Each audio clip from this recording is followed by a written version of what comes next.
അടിപൊളി റിസൾട്ട് ആയിരുന്ന ഒരു ഫേസ് പാക്ക് എങ്ങനെ വീട്ടിൽ തന്നെ തയ്യാറാക്കാമെന്ന് ഞാൻ നിങ്ങൾക്ക് കാണിച്ചു തരാം. വെറും 2 മിനിറ്റ് കൊണ്ട് തയ്യാറാക്കാവുന്ന ഈ ഒരു ഫേസ് പാക്ക് നിങ്ങൾക്ക് എല്ലാവർക്കും ഇഷ്ടമാവുമെന്ന് വിചാരിക്കുന്നുണ്ട്. അപ്പോൾ ഈ ഒരു ഫേസ് പാക്ക് തയ്യാറാക്കാനായിട്ട് ഞാനിപ്പോൾ ഇവിടെ ഒരു ബീട്രൂട്ടാണ് എടുത്തിട്ടുള്ളത്. അപ്പോൾ ഈ ഒരു ബീട്രൂട്ട് മുഴുവനായിട്ട് ഞാനിപ്പോൾ ഇവിടെ എടുക്കുന്നില്ല, ഇതിൻ്റെ ഹാഫ് മാത്രമേ ഉപയോഗിക്കുന്നുള്ളൂ. അപ്പോൾ ഇത് തൊലിയൊക്കെ കളഞ്ഞിട്ട് നന്നായിട്ട് വാഷ് ചെയ്തെടുത്തിട്ട് വരാം. അപ്പോൾ ഇതാ ആ ഒരു ബീട്രൂട്ട് ഞാനിപ്പോൾ ഇവിടെ നന്നായിട്ട് ഗ്രേറ്റ് ചെയ്തെടുത്തിട്ടുണ്ട്. അപ്പോൾ ഗ്രേറ്ററിന് വലിയ ഹോൾ വെച്ചിട്ടാണ് ഞാനിത് ഗ്രേറ്റ് ചെയ്തെടുത്തിട്ടുള്ളത്.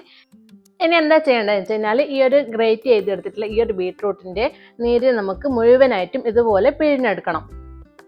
അപ്പം നമുക്ക് കൈ വെച്ചിട്ട് നമുക്ക് എത്രത്തോളം പറ്റാവുന്നോ അത്രത്തോളം ഇത് പിഴിഞ്ഞെടുക്കുക.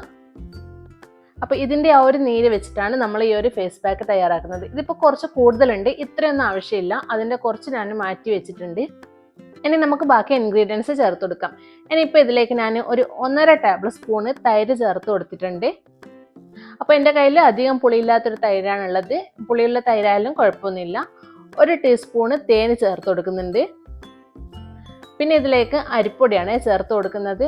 ഏകദേശം ഒരു 1.5 ടേബിൾ സ്പൂൺ തന്നെ അരിപ്പൊടിയും ചേർത്ത് കൊടുക്കുന്നുണ്ട്. അപ്പോൾ ചില സ്കിന്നുകാർക്ക് തേന് പറ്റില്ല, അപ്പോൾ അത് നിങ്ങൾ നോക്കിയിട്ട് ചെയ്യാം. അപ്പോൾ ഇതെല്ലാം കൂടെ നന്നായിട്ട് മിക്സ് ആക്കി എടുക്കുക. അപ്പോൾ ഇത് നമ്മുടെ നല്ല അടിപൊളി ഫേസ് പാക്ക് ഇപ്പോൾ ഇവിടെ റെഡി ആയിട്ടുണ്ട്. അപ്പോൾ നമ്മൾ ആദ്യം ഏത് ഫേസ് പാക്ക് ഉപയോഗിക്കുമ്പോൾ തന്നെ നമ്മുടെ കയ്യിലൊന്ന് അപ്ലൈ ചെയ്യുന്നതാണ് നല്ലത്. അപ്പോൾ നമ്മൾ ഏതൊരു പാക്ക് ഇടുമ്പോൾ എല്ലാ സ്കിന്നുകാർക്കും അത് നമ്മുടെ ശരീരത്തിൽ പറ്റണമെന്നില്ല, അലർജിയൊക്കെ ഉണ്ടാവും. അപ്പോൾ നമ്മൾ കയ്യിൽ തന്നെ ആദ്യം ഇടുന്നതാണ് ഏറ്റവും നല്ലത്. ചില ആൾക്കാർക്ക് തേന് ചേർത്ത് കഴിഞ്ഞാൽ ചെറിയ ഇറിറ്റേഷനൊക്കെ ഉണ്ടാവലുണ്ട്, അങ്ങനെയുള്ളവർ ആ ഒരു തേന് സ്കിപ്പ് ചെയ്യാം. ഇപ്പോൾ ഇത് ഞാൻ ഏകദേശം ഒരു 15-20 മിനിറ്റോളം വെച്ചിട്ടുണ്ട്. ഇതിപ്പോൾ കുറച്ച് ഡ്രൈ ആയിട്ട് വന്നിട്ടുണ്ട്, ഇത്രയും മതി. നമുക്കിത് നന്നായിട്ടൊന്ന് വാഷ് ചെയ്തെടുക്കാം.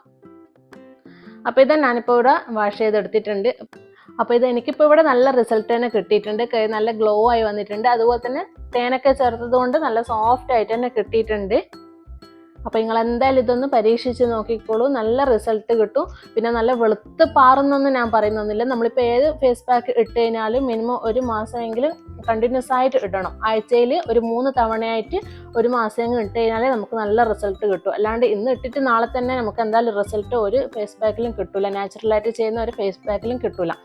അപ്പോൾ ഇന്നത്തെ ഈ ഒരു വീഡിയോ നിങ്ങൾക്ക് എല്ലാവർക്കും ഇഷ്ടമായി എന്ന് വിചാരിക്കുന്നു. ഇഷ്ടമായെങ്കിൽ എൻ്റെ വീഡിയോ ഒന്ന് ഫോളോ ചെയ്യണേ, അതുപോലെ തന്നെ സബ്സ്ക്രൈബ് ചെയ്യാൻ മറക്കരുത്. പുതിയൊരു വീഡിയോ ആയിട്ട് വീണ്ടും കാണുന്നവരെ എല്ലാവർക്കും താങ്ക്